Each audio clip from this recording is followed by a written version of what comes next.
ભગવદ્ ગીતા અધ્યાય 4 જ્ઞાન કર્મ સંન્યાસો શ્લોક 32મો ભાગ બીજો. એટલે ભગવાન આ શ્લોકમાં આગળ કહે છે કે આગળ ભગવાને જે 14મા શ્લોકમાં આ જ અધ્યાયના કે કર્મફળમાં મારી સ્પૃહા નથી, એટલા માટે મને કર્મો નથી બાંધતા. આ રીતે જે મને જાણી લે છે તે પણ કર્મોથી નથી બંધાતો. તાત્પર્ય એ છે કે જેણે કર્મો કરતા રહી પણ તેમનાથી અનાસક્ત રહેવાની વિદ્યા કર્મફળમાં સ્પૃહા ન રાખીને શીખી લીધી, તેનો અનુભવ કરી લીધો છે, તે કર્મ બંધનથી મુક્ત થઈ જાય છે. પછી 15મા શ્લોકમાં ભગવાને એ જ વાતને એવમ જ્ઞાત્વા પદો વડે કહી છે. ત્યાં પણ એવો જ ભાવ છે કે જે મુમુક્ષુ પુરુષો પણ આજ એ જ રીતે જાણીને કર્મો કરતા આવ્યા છે. 16મા શ્લોકમાં કર્મોની નિર્લિપ્તતા રહેવાની આ જ તત્વને વિસ્તારથી કહેવા માટે ભગવાને પ્રતિજ્ઞા કરી અને તેનું ફળની મુક્ત થવું એમ બતાવ્યું છે. હવે આ શ્લોકમાં પણ આ જ પદો ભગવાન એ જ વસ્તુને એ જ પદો વડે એ જ વિષયનો ઉપસંહાર કરે છે. તાત્પર્ય છે કે ફળની ઈચ્છાનો ત્યાગ કરી કેવળ લોકહિતાર્થે કર્મો કરવાથી મનુષ્ય કર્મ બંધનથી મુક્ત થઈ જાય છે. સંસારમાં અસંખ્ય ક્રિયાઓ થતી રહે છે, પરંતુ જે ક્રિયાઓ સાથે મનુષ્ય પોતાનો સંબંધ જોડે છે તેમનાથી તે બંધાય છે. સંસારમાં ક્યાંય પણ કોઈ ક્રિયા કે ઘટના થાય છે અને મનુષ્ય તેની સાથે પોતાને જોડી દે છે, સંબંધ બનાવી દે છે, તેમાં રાજી થાય કે નારાજી થાય ત્યારે તે ક્રિયાથી બંધાઈ જાય છે. જ્યારે શરીર કે સંસારમાં થવાવાળી કોઈ પણ ક્રિયા અને મનુષ્યનો સંબંધ નથી રહેતો ત્યારે તે કર્મ બંધનથી મુક્ત થઈ જાય છે. એટલે આપણે ભગવાન આ શ્લોકમાં કહે છે, મુખ્ય કહેવાનું વસ્તુ એ છે કે બ્રાહ્મણ એટલે બ્રહ્મના અથવા વેદના એ વસ્તુ જુદા જુદા પ્રકારના યજ્ઞો બ્રહ્મના મુખ આગળ વિસ્તર્યા છે, એટલે તેઓ વેદમાંથી પ્રચલિત બને છે. તે કર્મમાંથી ઉત્પન્ન થાય છે, કારણ કે આત્મા અકર્તા છે. એમ આગળ ભગવાને જોયું, જો તમે એમ પ્રતીતિ થશે કે આ કર્મો સાથે મારો નિસ્બત નથી, મારે કોઈ સંબંધ નથી, તો એ કર્મો મારા નથી અને હું કર્મ રહિત છે, તો તું આ સાચા જ્ઞાનથી સંસારના બંધનથી મુક્ત થઈ જઈશ, સંસારના બંધનથી મુક્ત થઈ જઈશ, મોક્ષને પામીશ કે પરમાત્મા તત્વને પામીશ. એટલે ભગવાનનું કહેવાનો મતલબ જ એ છે કે ભાઈ મુક્તિ પામવાનું કે બંધનમાંથી મુક્ત થઈ જવું. આપણે સામાન્ય રીતે જોઈએ છે કે અત્યારે મોબાઈલ વાપરતા હોય છે. મોબાઈલનું કનેક્શન જો ઇન્ટરનેટ જોડે જોડાયેલું હોય તો જ મોબાઈલ કામનો, તો મોબાઈલમાં વાત થાય, મોબાઈલમાં જુદી જુદી જે એપ્લિકેશનો હોય એ આપણે એનો યુઝ કરી શકીએ. અને આ બધું ક્યારે થાય કે જેમે ઇન્ટરનેટથી જોડાયેલું હોય. એટલે એવી જ વસ્તુ છે કે મોબાઈલ મુખ્ય વસ્તુ છે, એ ઇન્ટરનેટથી જોડાય તો તમે મોબાઈલનો ઉપયોગ કરી શકો, મોબાઈલમાં રહેલી વસ્તુનો ઉપયોગ કરી શકો, મોબાઈલમાં આવેલી જુદી જુદી એપ્લિકેશનોનો ઉપયોગ કરી શકો, મોબાઈલથી તમે વાત કરી શકો. કારણ કે તમે ટાવર ના પકડાતા હોય, સિગ્નલ ના આવતા હોય તો વાત થાય નહીં. આપણે જોતા હોય છે કે સિગ્નલ ના મળતું હોય એટલે લોકો બહાર જતા હોય છે રૂમમાંથી કે સિગ્નલ પકડાશે તો મને ચોખ્ખી વાત થશે. એમ એવું અહીંયા જ છે કે ભગવાન જોડેનું કનેક્શન, ભગવાન સાથેનું કનેક્શન ડેવલપ કરવું પડે. એ કર્મથી થાય અને કર્મ જુદા જુદા કરો, કર્મો સકામ નિષ્કામ અકર્મ, આ બધા કર્મો છે. અને આ કર્મો જે નિષ્કામ કર્મ છે, જે અકર્મ છે, એ ભગવાન જોડે બાંધે છે, ભગવાન જોડે લઈ જાય છે કે મોક્ષને પામે છે. એટલે તમારે રીતે મનને આસક્તિથી રહિત રહી ઇન્દ્રિયો મન અને શરીરની ઉપર કાબુ મેળવી અને કર્મ બંધનમાંથી મુક્તિ મેળવવી હોય તો તમારે આ મોબાઈલની માફક ભગવાન જોડે એટેચ થવું પડે, તો જ તમે આ કર્મ બંધનમાંથી મુક્ત પામી શકો. એટલે ભગવાન મૂળ આ શ્લોકમાં આપણને કહે છે કે મેં તમને બધા જ સાધનરૂપી યજ્ઞો બતાવ્યા. એટલા જ યજ્ઞો નથી જે બતાવ્યા, એટલા નથી, પરંતુ એ સિવાયના અન્ય પ્રતીક ઉપાસના વગેરેના ઘણા પ્રકારના યજ્ઞો છે. પરમાત્માની પ્રાપ્તિ માટેના ઘણા સાધનો છે જે અને વેદમાં બતાવ્યા છે. વેદમાં એનો વિસ્તારથી ઉલ્લેખ છે, વિસ્તારથી વર્ણન છે. તે સર્વેનું અનુષ્ઠાન અભિમાન મમતા અને આસક્તિ અને ફલેચ્છા ત્યજીને કરનાર બધા સાધકો જે કર્મો અર્થાત ઉપયુક્ત અનુષ્ઠાન કરે છે તે બધા યજ્ઞ માટે કરેલા કર્મો ગણાય. તેથી ઉપયુક્ત યજ્ઞો કરનાર પુરુષની જેમ તે પણ કર્મ બંધનમાં પડતા નથી અને તે સનાતન પરબ્રહ્મને પામે છે.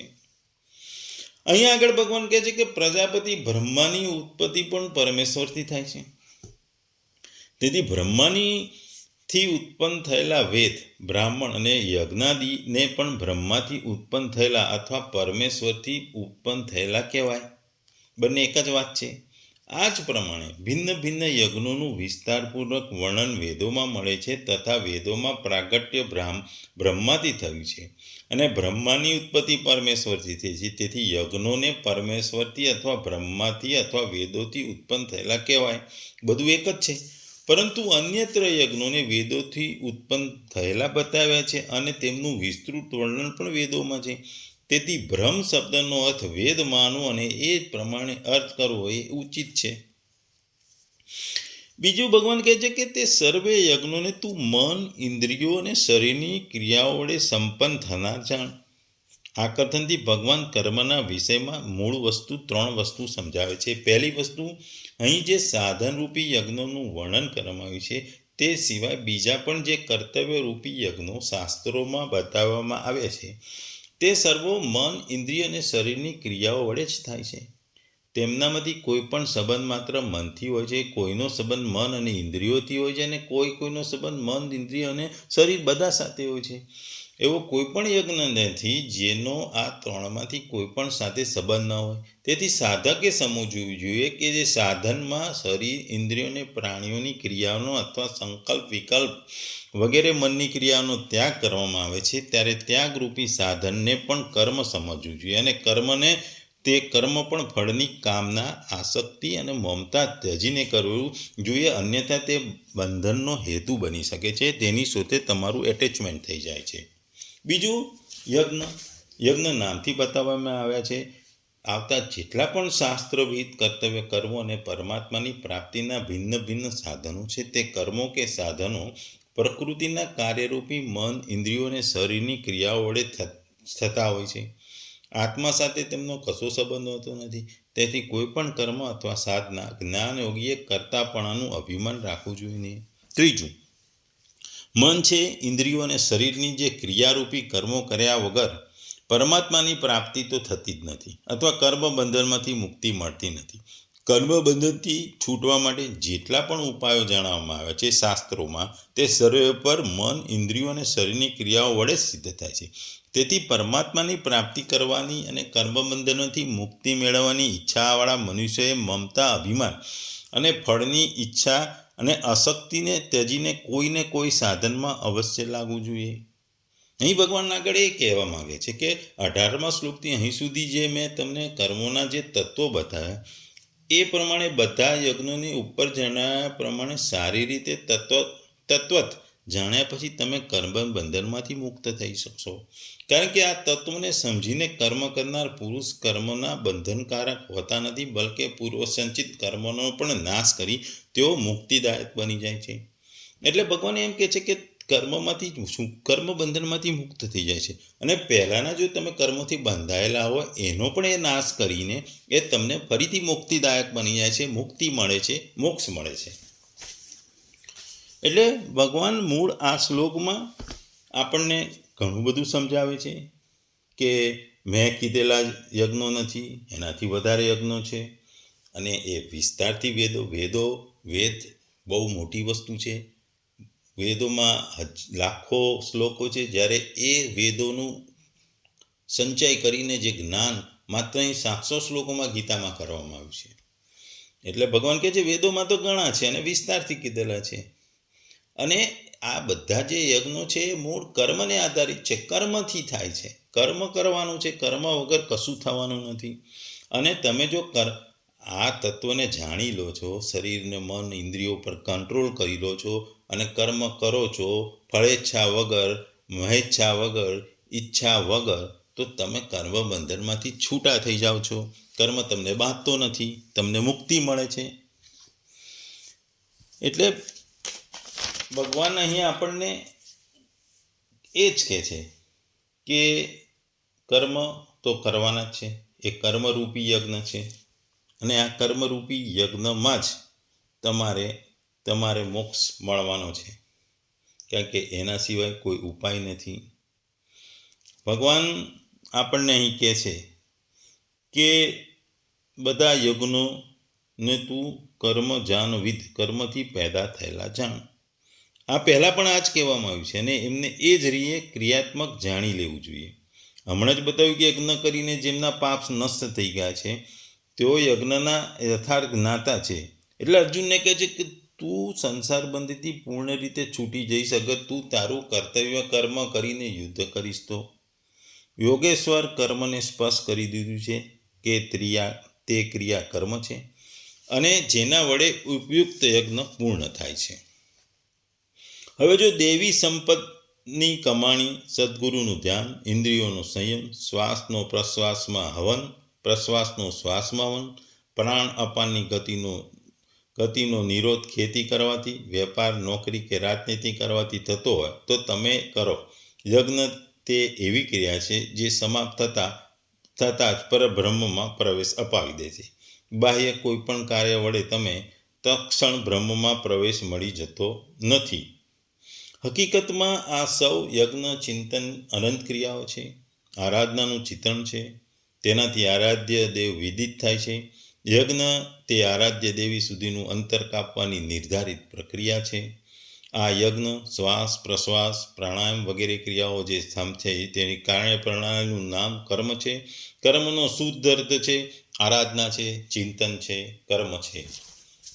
ઘણી વખત લોકો કહે છે કે સંસારમાં કોઈ પણ કરવામાં આવે તે બની ગયું કર્મ. કામના રહિત થઈને કંઈ પણ કરતા રહો તો તે પણ થઈ ગયું નિષ્કામ કર્મયોગ. કોઈ કહે છે અધિક લાભ માટે વિદેશી વસ્ત્ર વેચો તો તમે સકામી છો. દેશ સેવા માટે સ્વદેશી વેચો તો તે થાય નિષ્કામ કર્મયોગ. નિષ્ઠાપૂર્વક નોકરી કરવામાં આવે, લાભહાનિની ચિંતાથી મુક્ત થઈને વેપાર કરવામાં આવે તો થઈ ગયું નિષ્કામ કર્મયોગ. જય પરાજયની ભાવનાથી મુક્ત થઈને યુદ્ધ કરો, ચૂંટણી લડો તો શું એ નિષ્કર્મી થઈ ગયો? મરશો તો મુક્તિ મળી જશે? હકીકતમાં આવું કશું છે જ નહીં. ભગવાન અહીં સ્પષ્ટ શબ્દોમાં કહ્યું છે આ નિષ્કામ કર્મમાં નિર્ધારિત ક્રિયા એક જ છે. અર્જુન તું નિર્ધારિત કર્મ કર. યજ્ઞની પ્રક્રિયા જ કર્મ છે. યજ્ઞ શું છે? શ્વાસ પ્રશ્વાસનો હવન, ઇન્દ્રિયોનો સંયમ, યજ્ઞ સ્વરૂપ મહાપુરુષનું ધ્યાન, પ્રાણાયામ, પ્રાણોનો નિરોધ. આ જ મનની વિજેતા અવસ્થા છે. જગત મનનો પ્રસાર છે. શ્રી કૃષ્ણના શબ્દોમાં કહીએ તો જેનું મન સમત્વમાં સ્થિત છે એ પુરુષ દ્વારા ચરાચર જગત અહીં જીતી લેવાયું છે. મનનું સમત્વ અને જગતનું જીતવું એ બંનેનો શું સંબંધ?